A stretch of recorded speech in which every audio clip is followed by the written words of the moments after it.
Hello friends, welcome to this NAE medical classes. Today we will discuss regarding corticosteroid and anabolic steroids drug. First, we will discuss about what is corticosteroids. Corticosteroids are a class of steroids hormone produced by the adrenal cortex. Corticosteroids क्या रहते हैं, अगर हम normal उसमें बात करें, हम अपने एनाटॉमिकल और फिजियोलॉजिकल बॉडी में, ठीक है, तो corticosteroids क्या रहते हैं, ये जो है वो स्टेरॉयड हार्मोन्स रहते हैं जो कि एड्रेनल कॉर्टेक्स जो होती है हमारी किडनी के ऊपर जो ग्लैंड होती है एड्रेनल, उससे जो है ये एड्रेनल कॉर्टेक्स है, ये हार्मोन जो होते हैं ये सीक्रेट होते हैं, ठीक है। These are the outer layer of the adrenal glands. ये एड्रेनल कॉर्टेक्स क्या रहती है, ये आउटर लेयर में जो एड्रेनल ग्लैंड होती है, आउटर लेयर जो उसकी होती है, उसमें से ये जो हार्मोन्स होते हैं ये सीक्रेट होते हैं। They play a crucial role in regulating various physiological process within the body. ये जो ग्लैंड होती हैं, ये हार्मोन्स जो होते हैं, ठीक है, तो ये क्या करते हैं, ये बहुत सारी फिजियोलॉजिकल एक्टिविटी ऐसे होती है जैसे कि मेटाबॉलिज्म करना हो गया, उसमें हेल्प करता है, इम्यून रिस्पॉन्स हो गया, कोई इन्फ्लेमेटरी वगैरह चीज़ हुई है बॉडी के अंदर तो उसके लिए हो गया, या फिर इलेक्ट्रोलाइट बैलेंस करवाना हो तो उसके लिए भी जो है ये एक इम्पॉर्टेंट रोल प्ले करते हैं। Corticosteroid can be broadly categorise into two main types. जो कॉर्टिकोस्टेरॉइड्स ड्रग होती है इनको दो ब्रॉडली टाइप में क्लासीफाई किया गया है। फर्स्ट वन है हमारा ग्लूकोकॉर्टिकॉइड, सेकेंड वन है हमारा मिनरलोकॉर्टिकॉइड्स। तो हम नेक्स्ट बात करेंगे क्लासिफिकेशन जो हमारा ग्लूकोकॉर्टिकॉइड और मिनरलोकॉर्टिकॉइड है। तो फर्स्ट वन इसमें हमारा है ग्लूकोकॉर्टिकॉइड्स। ग्लूकोकॉर्टिकॉइड्स क्या होता है, इसके एग्जांपल्स क्या हम, कॉर्टिसोल हो गया, इसमें प्रेडनिसोन हो गया, प्रेडनिसोलोन हो गया, डेक्सामीथाजोन हो गया, मिथाइल प्रेडनिसोलोन हो गया, ये ग्लूकोकॉर्टिकॉइड्स के एग्जाम्पल हैं। ये जो ग्लूकोकॉर्टिकॉइड्स होते हैं ये करते क्या है, इसका एक्शन जो है वो क्या रहता है, glucocorticoid primarily affect glucose metabolism. Glucocorticoids क्या करते हैं, ये हमारा जो ग्लूकोज की मेटाबॉलाइज जो प्रोसेस होती है, जो ग्लूकोज मेटाबॉलिज्म हो रहा है उसकी प्रोसेस को जो है ये इम्पैक्ट करते हैं, उसको ये अफेक्ट करते हैं। इम्यून रिस्पॉन्स जो होता है उसको ये इम्पैक्ट करते हैं, और जो इन्फ्लेमेटरी प्रोसेस हो रही है उसको ये अफेक्ट करते हैं। दे स्टिमुलेट ग्लूकोनियोजेनेसिस। ये क्या करवाते हैं, जो ग्लूकोज का फॉर्मेशन होता है, जो नॉन कार्बोहाइड्रेट सोर्स है उसका फॉर्मेशन करवाना जो है वो स्टार्ट करवा देते हैं। इंक्रीज ब्लड ग्लूकोज लेवल अगर किसी भी उससे कम हो गया तो उसका ग्लूकोज का लेवल जो है वो इंक्रीज करवा देते हैं। अगर इम्यून सिस्टम कोई भी जो है वो सप्रेस वगैरह हो गया हो तो उसको जो है इन्फ्लेमेटरी रिस्पॉन्स करवा के जो है वो इम्यून सिस्टम जो है वो काम करने लगता है, और जो कोई भी प्रॉब्लम होती है, ठीक है, तो वो इन्फ्लेमेटरी प्रोसेस से जो है वो सही हो जाती है। This anti-inflammatory effect make them valuable in treating conditions such as rheumatoid arthritis। ये जो इन्फ्लामेटरी प्रोसेस अगर जैसे किसी पर्सन को जो है वो आर्थराइटिस, rheumatoid arthritis की कंडीशन हो गई, ठीक है, उसका इन्फ्लामेशन को ट्रीट करने में अगर कोई भी जॉइंट वगैरह में जो होती है, जैसे प्रेडनिसोलोन ड्रग जो है वो दी जाती है as a drug of choice, ठीक है, तो ऐसा कोई भी इन्फ्लामेशन वगैरह हुआ है तो उस इन्फ्लामेशन को ट्रीट करने के लिए ड्रग जो है वो दी जाती है।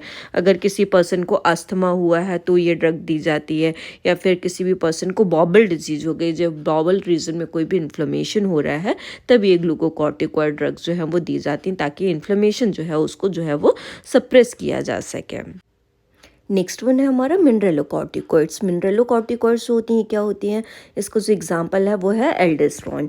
इसका एक्शन जो है वो क्या रहता है, these are the medication use for regulate electrolyte in water balance. ये जो ड्रग्स होती हैं ये किस लिए यूज़ की जाती हैं, अगर किसी के अंदर जो है वो कोई भी इलेक्ट्रोलाइट इम्बैलेंस वगैरह हो गया, वाटर बैलेंस जो है वो करवाना है, तब इन ड्रग का जो है वो यूज़ किया जाता है। Aldosterone for example act on the kidney to increase the reabsorption of sodium and water while the promoting the excretion of potassium. ये जो एल्डोस्टेरोन्स जो ड्रग होती हैं क्या करती हैं, हमारा जो किडनी होता है उनके ऊपर काम करती हैं, जिसकी वजह से ये जब उस किडनी के ऊपर काम करती हैं तो ये क्या करती हैं, सोडियम का जो रीअब्जॉर्ब होता है, ठीक है, एब्जॉर्प्शन के बाद में उसको दोबारा जो रीअब्जॉर्प्शन उसका होना होता है उसका रीअब्जॉर्प्शन जो है ये बढ़ा देती हैं, एंड वाटर का भी जो है ये जो है वो रीअब्जॉर्प्शन बढ़ा देती हैं, while promoting the excretion of potassium. और ये क्या करती हैं, जो है रीअब्जॉर्प्शन किसका बढ़ा रही है, सोडियम वाटर का, और जो एक्सक्रीट आउट बॉडी से किसको करवा देंगी, ये पोटेशियम जो इंक्रीज हो गया है किसी भी कंडीशन में उसको ये क्या करेंगी, पोटेशियम को जो है वो एक्सक्रीट आउट जो है वो करा देती हैं। Next one, this help maintain the blood pressure and electrolyte balance. ये ड्रग्स जो होती है ये ब्लड प्रेशर को मेंटेन करने में काम करती है, इलेक्ट्रोलाइट इम्बैलेंस वगैरह हो गया हो तो उसको मेंटेन करने का काम करती है। सिंथेटिक मिनरलोकॉर्टिकॉइड लाइक फ्लूड्रोकॉर्टिसोन में be use in condition where the body natural production of aldosterone is insufficient.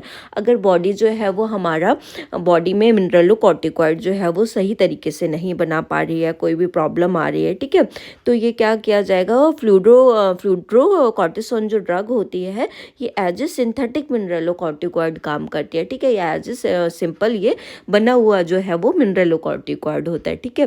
तो ये जो है वो ये ड्रग दी जाती है पर्सन को और उसका जो नॉर्मल मैकेनिज्म होती है, नेचुरल प्रोडक्शन जो होता है एल्डोस्टेरोन का अगर इनसफिशिएंट हो रहा है तब इस ड्रग को जो है वो दे के जो है वो उसको रिप्लेस किया जा सकता है।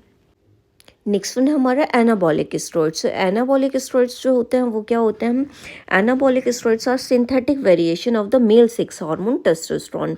एनाबॉलिक स्टेरॉइड्स जो होते हैं ये क्या रहते हैं, मेल जो हार्मोन होता है टेस्टोस्टेरोन उसका ये सिंथेटिक वेरिएशन रहते हैं, मतलब बना हुआ सिंथेसाइज किया हुआ जो है ये एनाबॉलिक स्टेरॉइड्स जो है वो रहता है। मतलब टेस्टोस्टेरोन जो है वो एज ए अगर इसका फॉर्मुलेशन किया जाए तो उसको क्या बनाया जाता है, एनाबॉलिक स्टेरॉइड्स जो है वो बना दिया जाता है। They are design to promote the growth of skeletal muscle. इनको क्यों बनाया गया होता है, ताकि ये जो स्केलेटल मसल्स वगैरह अगर किसी को जो है वो वीकन हो जाती हैं, किसी को मसल ग्रो करनी है तो एनाबॉलिक इफेक्ट्स के लिए जो है वो ये बनाया जाता है। And the development of male sexual characteristics, या किसी के पर्सन के अंदर जो है वो टेस्टोस्टेरोन वगैरह की लेकिंग है, ठीक है, तो एंड्रोजोनिक इफेक्ट्स जो है वो दिखाने के लिए, उसके सेक्सुअल कैरेक्टरिस्टिक्स को डेवलप करवाने के लिए ये एनाबॉलिक स्टेरॉइड्स जो होते हैं ये प्रिपेयर किए जाते हैं। नेक्स्ट वन, इसका क्लासिफिकेशन क्या रहता है, ये जो है वो दो टाइप से एनाबॉलिक स्टेरॉइड्स को क्लासीफाई किया गया। फर्स्ट वन है ओरल एनाबॉलिक, सेकेंड वन है इंजेक्टेबल एनाबॉलिक।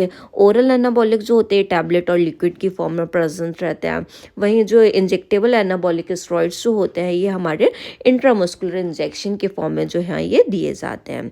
इनके एग्जाम्पल जो हैं वो क्या रहते हैं, ओरली अगर देखा जाए तो क्या दिया जाता है, डाइनेबॉल दिया जाता है, ठीक है, एनाबर दिया जाता है, और बिनस्ट्रॉल जो है वो एज ए ओरली जो ड्रग जो है वो प्रिस्क्राइब की जा रही है। नेक्स्ट अगर हम इंजेक्टेबल देखें तो क्या ड्रग जो है वो दी जाती है, डीकाड्यूराबोलिन जो ड्रग है वो क्या दी जाती है, इंजेक्टेबल दी जाती है। और टेस्टोस्टेरोन एनान्थेट जो होती है वो कैसे दी जाती है, इंजेक्टेबल फॉर्म में जो इंट्रामस्कुलरली वो है वो दी जाती है। ये ड्रग्स जो है ये एक्शन क्या करें, क्या काम कराने के काम करती है, इनका एक्शन जो रहता है ये क्या करती है, बॉडी के अंदर जो प्रोटीन सिंथेसिस होती है उसका जो फॉर्मेशन करवाना स्टार्ट कर देती हैं। जब प्रोटीन सिंथेसिस करवाएंगी तो कोई भी मसल्स वगैरह जो है वो ग्रो होने लगेगी। अगर रिपेयरमेंट चाहिए, कोई भी मस्कुलर रप्चर वगैरह हो रखा है तो इसको ये जो है वो रिपेयर कर देंगे और मसल्स को ये ग्रो करवा देती है। नेक्स्ट वन है नाइट्रोजन रिटेंशन। ये ड्रग जो होती है बॉडी के अंदर नाइट्रोजन को भी रिटेन करने का काम करती है। और जो नाइट्रोजन किस में हेल्प करती है, किसी के एनाबॉलिज्म, कोई भी फॉर्मेशन होना हो कि कोई भी चीज़ का, ठीक है, मसल्स वगैरह का, तो उसमें कोई भी एनाबॉलिक रिएक्शन के लिए जो है ये नाइट्रोजन का रिटेंशन करवा के उसके फॉर्मेशन करवाने में हेल्प करती है। Next one, red blood cells का भी प्रोडक्शन करवाती हैं। आरबीसीज को जो वो आरबीसीज का प्रोडक्शन करवा के ये जो है वो ऑक्सीजनेशन, जो सेल्स को ऑक्सीजन चाहिए, जो मस्कुलर सेल्स डेवलप हो रही है, प्रोटीन डेवलप हो रही है, उनको ऑक्सीजनेशन चाहिए होती है, तो ये आरबीसीज जो होती है क्या अपने साथ में कैरी करके चलती है, ऑक्सीजन कैरी करके चलती है, तो ये आरबीसीज का भी प्रोडक्शन कराती है, साथ में उसको जो है वो क्या मिल सके, जिसकी वजह से मसल्स जो ग्रो हो रही है उनको जो है वो ऑक्सीजन मिल सके। नेक्स्ट वन, इनके यूजेस जो हैं वो क्या रहते हैं, या हार्मोन रिप्लेसमेंट थेरेपी का भी काम करती है। अगर किसी के अंदर जो है वो लेकिंग आ गई है टेस्टोस्टेरोन वगैरह हार्मोन की, तो उसका जो है वो कोई भी डेफिशिएट अगर मेल के अंदर, तो उसका भी जो है वो हार्मोन के जैसे इसको दिया जाता है। कोई पर्सन अनीमिया वगैरह से सफ़र कर रहा है तो अगर कोई भी किसी को क्रोनिक अनीमिया जो है वो हो गया है तब इस ड्रग को दिया जाता है, ताकि आरबीसीज जो है उसका प्रोडक्शन जो है वो हो सके। वहीं अगर किसी को मसल वेस्टिंग डिसऑर्डर हो रखे, मस्कुलर वीकनेस जो है वो आ गई है, ठीक है, तो वो मसल्स को जो है वो सही करने के लिए, मसल जो है फिर से ग्रो कर सके और वो डिजीज़ को सही करने के लिए इन ड्रग को प्रिस्क्राइब किया जाता है।